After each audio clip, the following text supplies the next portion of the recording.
नमस्ते सबैजनालाई। यो भिडियोलाई स्किप नगरेर लास्टसम्म सुन्नुहोला। जुन राष्ट्रिय स्वतन्त्र पार्टीका उम्मेदवार बाँके जिल्लाबाट उठ्नु भएको छ खगेन्द्र सुनुवार, उहाँलाई चाहिँ योभन्दा पहिला गाई केटा खानुपर्छ भन्यो भनेर चाहिँ धेरै विवादमा तान्नु भएको थियो र उसको धेरै आलोचना गर्नुभएको थियो। जति पनि नयाँ विपक्षी जति पनि हुनुहुन्छ पुराना, उनीहरूले चाहिँ विरोध गर्नुभएको थियो। उहाँको पुत्लासम्म दोहन गर्नुभएको थियो। छोटो छोटो क्लिपलाई काटेर पनि होइन, उसलाई चाहिँ एउटा त्यहाँबाट गिराउनको लागि काहीँ कुनै कुरा नभेटिएर पनि उसलाई गिराउनको लागि धेरै पछाडि पर्नु भएको थियो। र अहिले आएर चाहिँ तपाईँले यो भिडियो पनि स्किप नगरेर सुन्नुहोला। अहिले नेपालमा कम्तीमा गाई र गोरुलाई मात्रै प्रयोग गर्न सकियो भने नेपालमा करोडौँ रुपियाँ राजस्व चाहिँ सङ्कलन हुन्छ। त्यसले गर्दाखेरि देशमा चाहिँ अर्थतन्त्रमा विकास हुन्छ।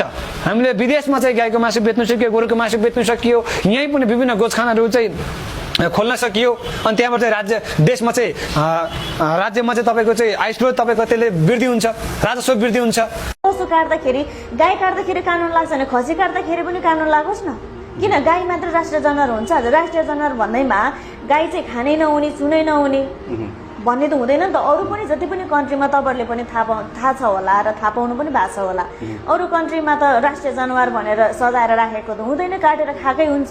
यो धरान उपमहानगरपालिकाको प्रत्येक चोक चोकमा गोरु काटेर बेच्ने वातावरण बनाउनु पर्छ भनेर म यहीँदेखि ध्यान आकर्षण गरिरहेको। श्रम संस्कृति पार्टीका उम्मेदवार खोटाङ जिल्लाबाट हुनुहुन्छ आर्यन राई। उहाँले दिएको यो अभिव्यक्ति तपाईँले कस्तो लाग्छ? उहाँले सिधै भन्नुभएको छ गाई गोरुलाई काटेर चाहिँ विदेशमा यो मासुलाई एक्सपोर्ट गर्न सक्यो भने धेरै आयस्रोत गर्न सक्छु भनेर यो अराजक अभिव्यक्ति दिनुभएको छ क्या। कानुन भनेको सबैको लागि बराबर हुनुपर्ने होइन र?